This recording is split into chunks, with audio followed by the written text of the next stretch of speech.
নম্বর সূরা, সূরা বাকারার 168 নং আয়াত। আল্লাহ বলছেন ইয়া আইয়ুহান নাসু কুলু মিম্মা ফিল আরদি হালালান তাইয়িবান ওয়া লা তাত্তাবিউ খুতুওয়াতিশ শাইতান ইন্নাহু লাকুম আদুউম মুবিন। বলতে হে মানব মণ্ডলী, এই পৃথিবীর মধ্যে যাহা কিছু বৈধ এবং পবিত্র তোমরা তাহা খাও। তারপরে বলছে শয়তানের পথ অনুসরণ করিও না। তুমি যদি বৈধ এবং হালাল না খাও তাইলে কি হলো, সেটা কিন্তু আল্লাহর নির্দেশ মোতাবেক হলো না।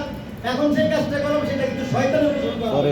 আল্লাহ রাষ্ট্রীয় ওয়ার্নিং দিয়েছেন ইন্নাহু লাকুম আদুউম মুবিন, নিশ্চয়ই অবশ্যই শয়তান তোমাদের কি প্রকাশ্য দুশমন। তাহলে আমরা নিশ্চয়ই শয়তানের কি বন্ধু হব না, যে আমাদেরকে চ্যালেঞ্জ করতে আর কি আমার প্রকাশ্য দুশমন, তার কাছ থেকে আমরা বেঁচে থাকবো। 2 নম্বর হচ্ছে এই যে আমরা বললাম যে আমার কিন্তু রাষ্ট্রের প্রতি একটা ভূমিকা আছে। এই যে আমরা টাকাগুলো গ্রাহকের কাছ থেকে আনতেছি সেটি সঞ্চয় হচ্ছে, সেই সঞ্চয় দিয়ে দেখেন ডেল্টা লাইফ টাওয়ার আছে, ডেল্টা লাইফ ইন্স্যুরেন্স ইনস্টিটিউট আছে, delta life delta BRAC housing আছে। এই কাজগুলো কিন্তু একজনের টাকা দিয়ে হবে না, কিন্তু এই সমস্ত টাকাগুলো একত্রিত হয়ে এটা কিন্তু একটা বিশাল পুঁজি হচ্ছে। সেই পুঁজি দিয়ে ব্যবসা করে কোম্পানি গ্রাহক লাভবান হচ্ছে, সেখান থেকে আমি একটা সুবিধা পাচ্ছি, কোম্পানি একটা সুবিধা নিচ্ছে। এই বৃহৎ একটা সুবিধার মধ্যে কিন্তু আপনি আমি কি আছি, শরীর আছে।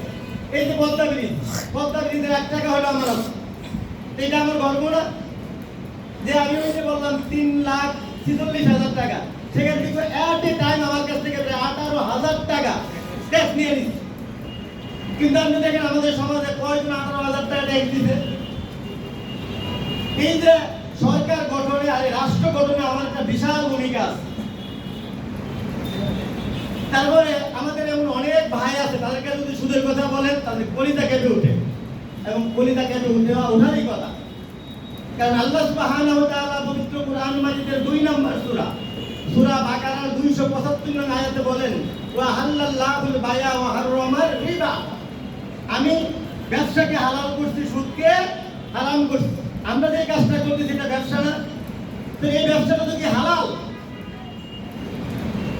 আপনি অন্য যে প্রতিষ্ঠান আছে নির্ধারিত বলা আছে এত পার্সেন্ট আপনাকে সুদ দিব, এত টাকা দিলে এত টাকা দিব, কিন্তু আমাদের কিন্তু ডেল্টা লাইফে কিন্তু এরকম নির্দিষ্ট করে বলা নাই।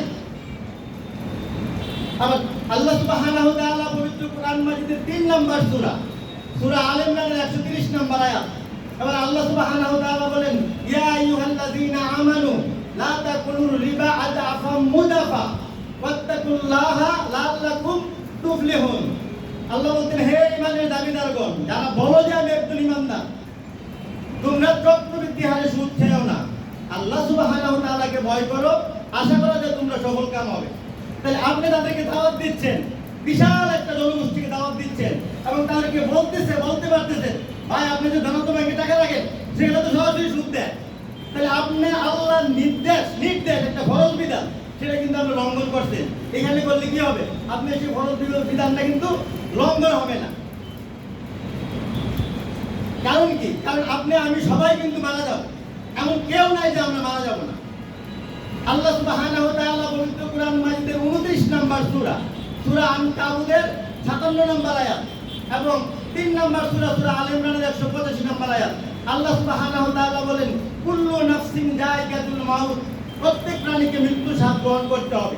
আপনি আমি কেউ থাকবো না, কিন্তু এমন কোন কাজ আমরা করব না যেই কাজের দ্বারা আমার বড় কাজটা যেন কি হয় না, জাহান্নামী না হয়, আমি যেন জান্নাতবাসী হইতে পারি। সেই জন্য আমাদের এই ডেল্টা লাইফের দাওয়াতটা বেশি যত পৌঁছাইতে পারবো, আমি বাঁচবো, আমার পরিবার বাঁচবে।